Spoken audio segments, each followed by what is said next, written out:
Oiê, eu sou a Fernanda Vidigal, estou aqui do meu canal, tentando falar então sobre um baralho que eu achei super interessante o convite atrás, né? Sempre tem um convite dos autores.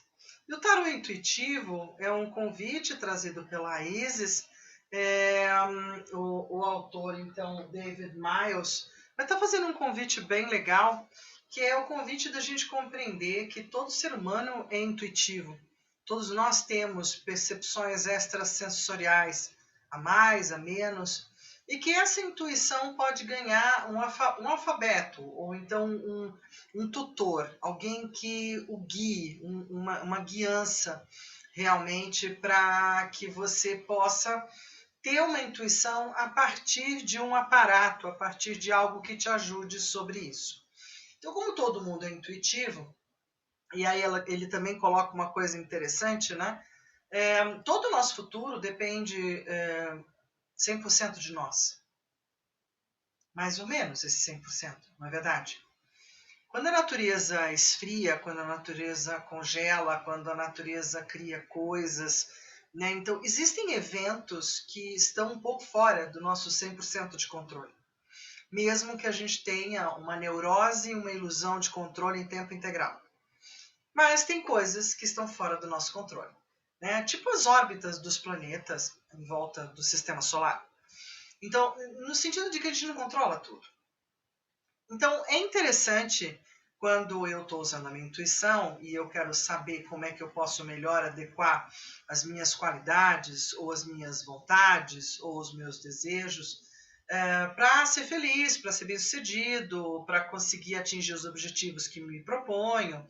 Por isso mesmo eu falo que o tarô é um grande e belo coach, né? Um coach de ajuda, um coach de papo, um coach no sentido de tentar levar para você o que nós temos para hoje como melhores tendências, né, das suas vontades, caminhos, escolhas e assim por diante. Ele não determina em absoluto, mas ele faz uma boa leitura. Eu falo que é uma boa maquininha, que nem aquela que o pessoal fica passando em cima do chão, né? Então, fala bastante coisa, conta pra gente o barulho do chão, como diriam os guerreiros ou os caçadores. E aí o tarô tem realmente essa proposta bacana de ser um guia da gente mesmo, onde eu posso estar me servindo de alguém, então eu vou ler com alguém o tarô e vou me valer do conhecimento dele com esse alfabeto, o traquejo, já a intimidade que ele tenha com as cartas, para poder estar trocando as minhas questões, poder estar conversando sobre as minhas ideias, fazendo perguntas e etc. E afins. E aí, de qualquer forma, ele coloca uma proposta que eu falo que é sempre uma forma de venda, mas também pode ser que não. Que é a de você, olha, em 2 palitos, aqui eu vou usar o termo dele, tá? Que você não precisa recorrer a ninguém, você pode ter seu próprio baralho, com isso fazer suas próprias escolhas e ter suas próprias intuições. E que mais? Ele dá Ele chama o tarô de um método para você aprender a lidar com a sua intuição. Eu acho que sim.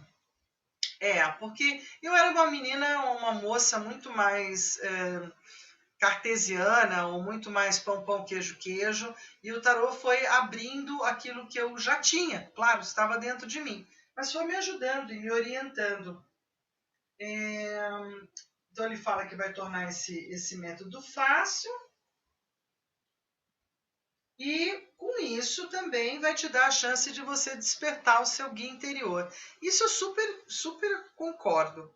A jornada do mago, dentro da jornada somente dos arcanos maiores, mas também nos menores, é uma jornada de você tornar-se cônscio, tornar-se consciente daquilo que é a sua guiança interna, seu guia interno, seu eu superior, seu mestre, seu mentor, seu anjo da guarda. Aí você pode dar o nome que você quiser, né? Deus, a divindade, a deusa, fique à vontade, né? Que te sopra, que te intui, que te faz perceber, falar, né? Isso eu super concordo. O tarô foi o meu maior treinador, foi o cara que mais me ajudou a ter isso pronto até em outros momentos. Aí ele fala uma coisa que eu sou sempre um pouco cética quanto a isso, que é quanto à rapidez do método, né, do tarô dele e tal, blá blá blá. Mas, de repente, ele tem um método até interessante, que possa ser muito diferente. Eu não abri, não li, não sei. Né? Trouxe e estou a fim de saber o que ele tem para dizer. Porque essas mágicas, sabe? Nada é mas pode ser. Eu tive o prazer e o privilégio de cruzar em algumas feiras, em alguns lugares em São Paulo, pessoas que eram 100% intuitivas. E ao longo da vida, antes de me tornar mesmo uma oraculista, uma tarotista, de me valer de mulheres incríveis, maravilhosas, eu não encontrei nenhum homem nesse caminho, gozado no começo, na minha história pessoal, não. Mas eram mulheres sábias, mulheres com muita intuição, com muita percepção, com um trabalho, né, lindo e que me ajudaram muito. Foi muito legal. Então, veja, estamos de novo com a editora Isis, né? Ela tem sido bem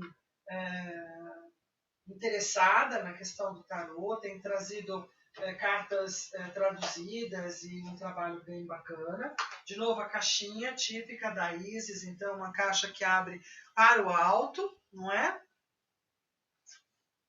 Papel cartão, na verdade, gramatura boa. E aqui a gente tem, então, o baralho, numa caixa, o baralho. Né? Dentro da caixa do baralho, então, o baralho vem num saquinho, num envelopinho, bonitinho. Né? Tem uma parte de trás bem de jogo de carta, verdinho. Né? Quem não gostar, às vezes tem gente que não gosta do que está sendo desenhado atrás. Mas está bem trotagem, assim, tá bonitinho, tá legal. E é daqueles saquinhos que você abre, então, já vem com a colinha, né? Não é 100% lacrado, mas é como se fosse. Tá todo arrumadinho aqui dentro. Põe o saquinho para lá. Carta boa. Estão ainda coladinhas, vou ter que descolar essa galera, né? Mas tudo bem. O que a gente tem então aqui? Deixa eu até me colocar um pouquinho para cá, vou trazer o meu amigo aqui mais grudadinho em mim. Isso, o que a gente tem aqui, ó, é um tarô com um desenho um pouco a lá mangá ou a lá desenho, né? Mas é interessante. E aí eu tenho uma coisa para falar que eu acho que é interessante. Quanto mais humanizado fica o tarô, tem uns tarôs assim, né, com figuras bem humanas, fotografia, é interessante também. Mas tudo aquilo que é meio da animação, do desenho, né, esse carinha tá bem prensadinho, vamos desprensar ele.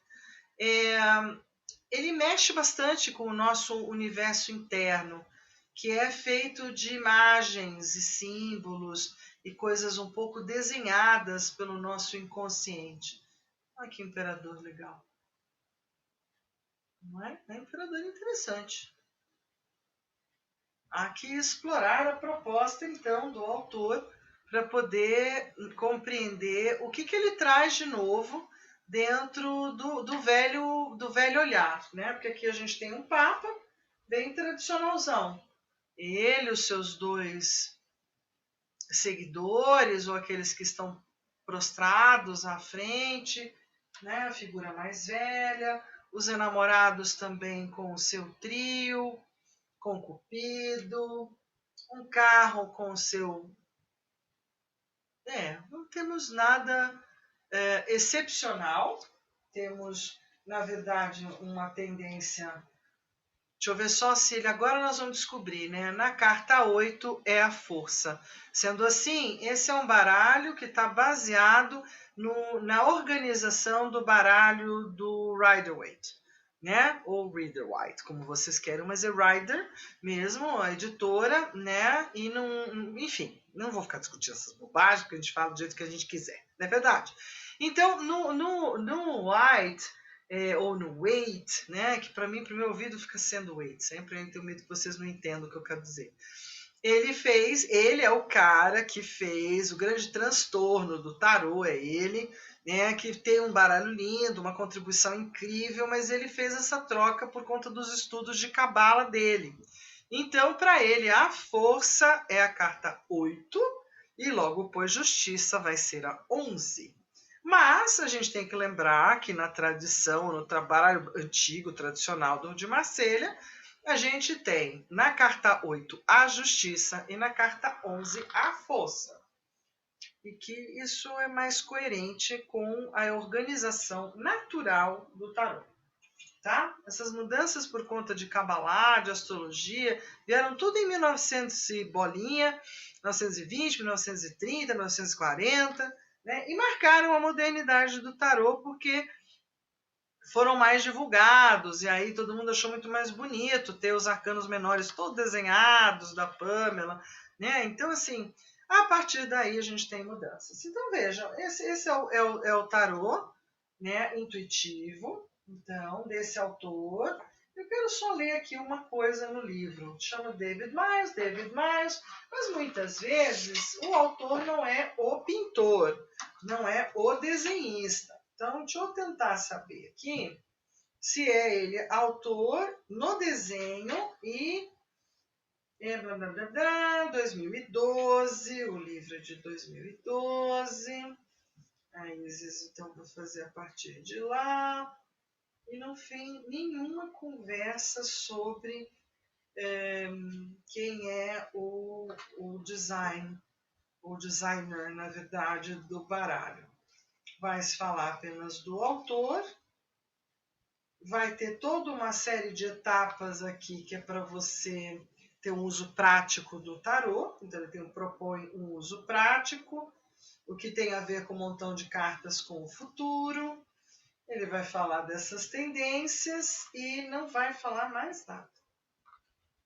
Que dó, né? Então a gente tem que acreditar que ele é autor de tudo, autor do livro e do método que ele propõe aqui, então, né? O método tarô intuitivo, que, a meu ver, vai sempre passar por 21 etapas, pelo que eu entendi aqui, e que é a viagem do louco, mais uma viagem do louco. Porque toda vez que eu começo um baralho, eu começo a dar aula ou abro um baralho, mais uma viagem do louco. Então ele começa uma... Ele coloca como se fosse uma jornada do herói. É isso, tá? E ele vai estar contando uma história para você entender, então, como é que essa jornada caminha de 1 a 21. É um jeito de entender, não é? É um jeito de entender. Uma das minhas explicações, às vezes, para ficar mais fácil, é um jeito de entender. E ele vai estar dando, então, no livro, análise da imagem, interpretação, palavra-chave e carta invertida. Adoro essa história ainda de ter gente que usa carta invertida, né? Mas tudo bem, cada um faz do jeito que achar melhor. Carta invertida é um termo dos baralhos bem antigos, porque nessa época era bastante comum, né, você tirar do baralho uma carta invertida, ou por ela estar mal embaralhada, então, mas foi uma questão de sorte, é aleatório, é sincronicidade, blá, blá, blá, tudo bem, pode ser. Pode ser, mas eu hoje, e já há muito tempo, prefiro trabalhar a carta invertida ou o negativo do arcano, de acordo com a localidade na minha jogada e de acordo com a vizinhança que essa carta está tendo em volta, né, que pode estar caracterizando uma temperança moderninha, simpático o baralho. Não fiquei apaixonada, não. Tá? Eu diria que é simpático, que é interessante, né, que é fiel a tudo aquilo que todos os arcanos são desenhados ao longo do tempo, não traz nenhum tema muito novo, nenhuma discussão a fazer, né? Tudo bem dentro da tradição. Quanto a isso, está ótimo. Né? É um desenho bom, enfim, não deixa nada a desejar, não é incrível, tem baralhos bem mais bonitos e interessantes para o meu gosto. Então, isso também é uma questão particular. Cada um vai gostar de um baralho, cada um vai querer um baralho. Ela não vai abraçar um baralho, né? E vai dizer, ah, esse baralho, né, eu vou chamar de meu, porque gosto muito. Então ele vai trazer também copas, terminando copas, espadas. Ah, e aí, no sito é gozadíssimo isso aqui. Então, ele tem uma organização nos arcanos maiores, como o do Rider-Waite, ou Rider-Waite, ou Rider-Waite, ou seja, como for. Mas nos menores, ao invés de ele ter a mesma generosidade de quem ele está se baseando, não, ele coloca só tacinha 1, tacinha 2, tacinha 3, tacinha 4, tacinha 5, tacinha... Só um numerário. Seria uma ajuda, tá? E ele vai trabalhar com que tipos de figuras? O valete, o pajem, cavalo, ao invés de cavaleiro, rainha e rei. Então, assim, né? Podia ser mais amigo. Eu falo quando você coloca os arcanos menores com o Waite, né? Ele tem um porquê de ter ficado super fã, porque ele fez um conjunto. Então vai lá pro mitológico que eu falei, né? Um pouquinho antes em outra conversa, porque você vai ter um trabalho legal com relação aos menores, que são os mais difíceis da gente enfiar na cachola e conseguir colocar organicamente para trabalhar, né? São os que mais demandam, porque assim, memorizar 78 não é mole, não é para qualquer um, não. Ok? Então fica aí a dica, não é? Do tarô intuitivo, do trabalho do David Miles, né? Com os seus arcanos maiores, com a ordenação igual a do Waite, ou White, e com os arcanos menores, com a ordenação do de Marselha, né? Então, para quem quer, prato cheio. Então, se você curtiu aí, né, dá um joinha, compartilha com os parceiros de oráculos e um forte abraço e até a nossa próxima conversa. Valeu!